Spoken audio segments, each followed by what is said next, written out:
Australia or England? How can someone survive with having 50 bucks in his bank account? No silly names for my son. So here we are in Ma On Shan, and today we're doing a Q&A.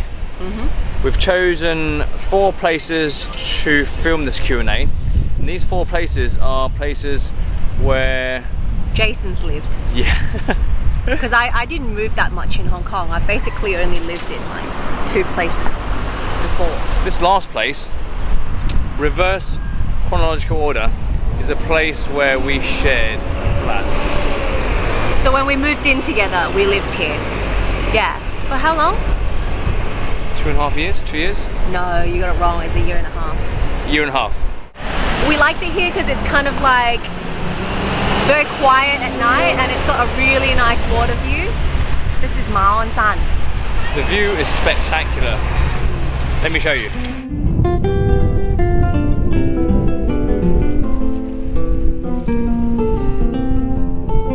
We have a YouTube friend, My Shoes, and he or she wants to know, given that I have an English accent and Sarah speaks with an Australian accent, what's the accent our kid's gonna have?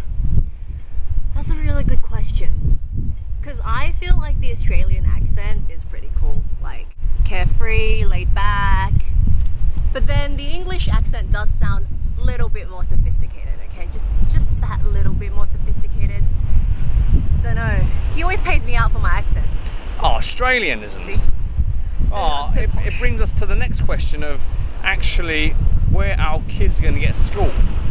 So that's I'm schooled in London and I'm so posh.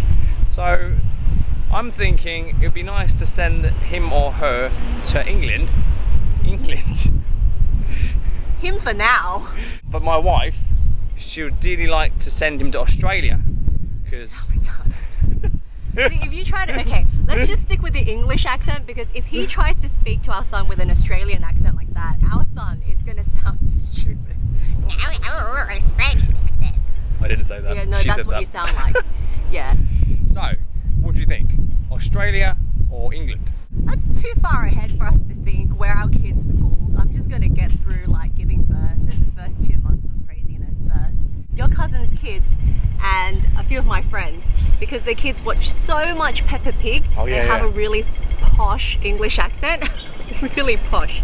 Like My Peppa cousin lives in Newcastle, and all of them except her little daughter has a really heavy Geordie accent, and it's really cute. So thanks, Peppa. Thanks, Peppa Pig.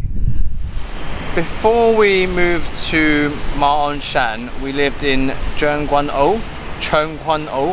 Chun Wan, yeah. And The perks of living in Chun Wan is pretty much because it's so close to TVB City.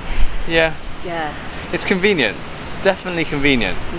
I never really wanted to live here, but because it's so convenient, it's really close to TVB.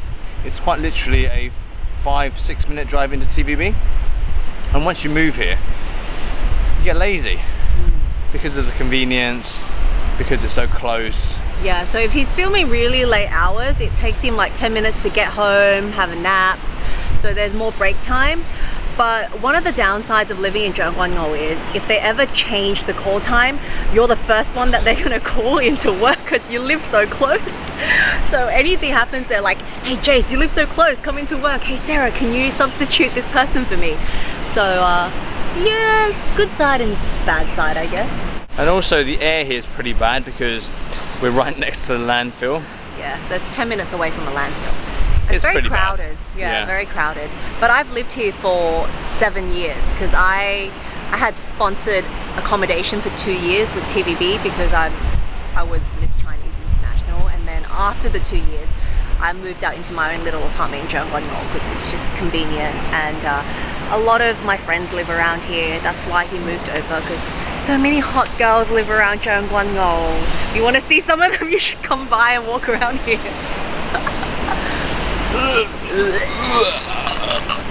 To vary it up a little bit, this question is completely unrelated to babies.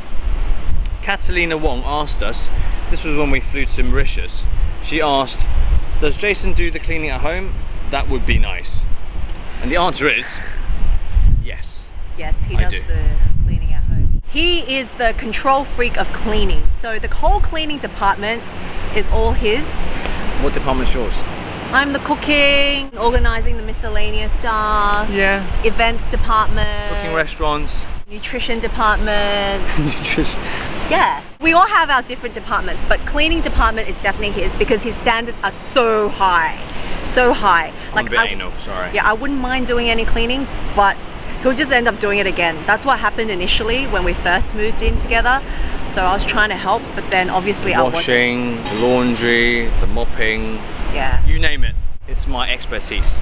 Very clean, as in like antiseptic, germ-free, but he's slightly messy, like his clothes and his paperwork and his belongings, they're all around the house. Clean though, because he wipes them all once he gets home, like his backpack, your suitcases, I think your shopping. It's more important to be germ-free than to be clutter-free. That's my justification. Well, it's all about being clutter-free these days. It opens up your mind. Germ-free. I'm more clutter-free. Germ-free. Clutter-free. Well, basically Lambton is near Gunta.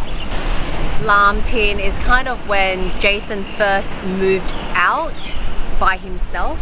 As soon as he left his flatmate, he moved to Lambton. That's when we first met. Strictly speaking, I met this bird when I was still living in Chun Wan. And then as I saved a little more money, I saved enough to move out by myself, and this is where I moved. I think I was still getting Public transport. You the didn't know MTR yeah. when I was living here.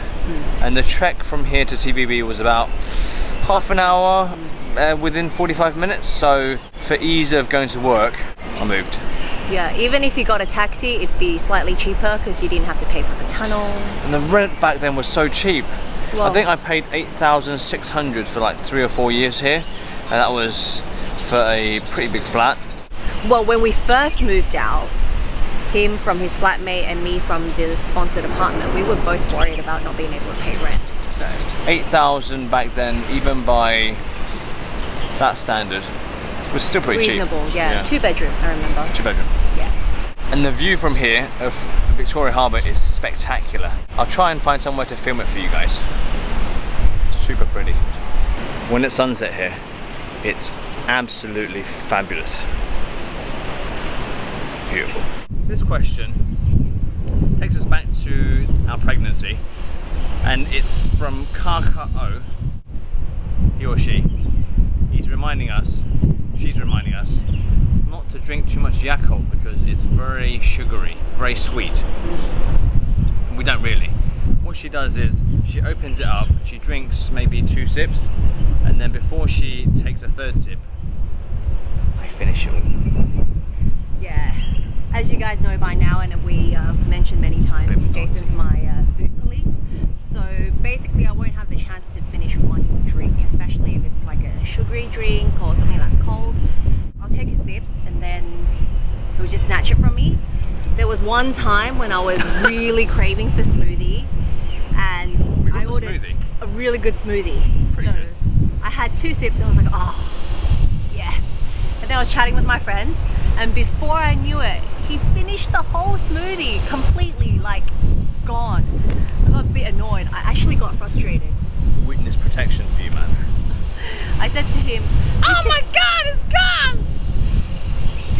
I said to him, basically you can drink it for me, but can you leave me the last sip so I feel more satisfied? Yeah. You don't get it, like pregnant women, they need to satisfy their cravings. They want that last word, the last drop. With women, it's always getting the last, most important last. That's right. Quick snack. Getting peckish. This brings us to our last stop. We're in Chun Wan, and this street behind me is called Bonham Strand West. This flat's the first flat I ever rented. I rented it with a friend. It's most memorable because I started off at TVB. This was the first place I rented. Stuff was quite tough. using up all my savings, spending all my money, spending all my salary, and only having 50 Hong Kong dollars in the bank. So yeah, I'm very fond of the place, even though things weren't going particularly smoothly, but it's all part of the learning process. Experiencing having no money. Work was quite regular.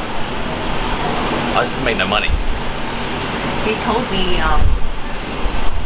he had 50 bucks in his bank account. I was like, no way. And he showed me. I was like, how are you gonna get that money out of your bank? You can't get out. You put an extra 40 odd dollars in there and then take it all out. How can someone survive with having 50 bucks in his bank account? I'm quite fond of my time in Chun Wan because even though, as I said, things weren't all that smooth, it wasn't that harsh at the same time. There were loads of new experiences, working in TV, moving out for the first time, having absolutely no money. But it's all part of growing up and experiencing new things. And I think you get less worried when you're so young. Like, you're more happy-go-lucky, you just take things as it comes. But age does make you worry a bit more, become more paranoid. So deep. Do it. I don't know how to pronounce the name, so we're just going to call him or her 27. Besides wanting to know how you cook quinoa and chia seeds, he or she wants to know if we've got a name for our son yet. Kylie, Sarah's little sister, had joked about calling our son Jackie, like Jackie Chan. It would be a hard name to carry, so I'm not sure I'm comfortable naming our son Jackie. Yeah, and then Kylie was like, let's go for something a bit more exotic, like Emmanuel Chan or Guillermo Chan. And we're like... We should call Kylie's kids Guillermo and Emmanuel. Emmanuel. The answer is, we have no answer yet. So what do you think? No silly names for my son. Proper names, leave in the comments, please. Don't want any random names. Okay. Help us with the names, please. Bye! See ya!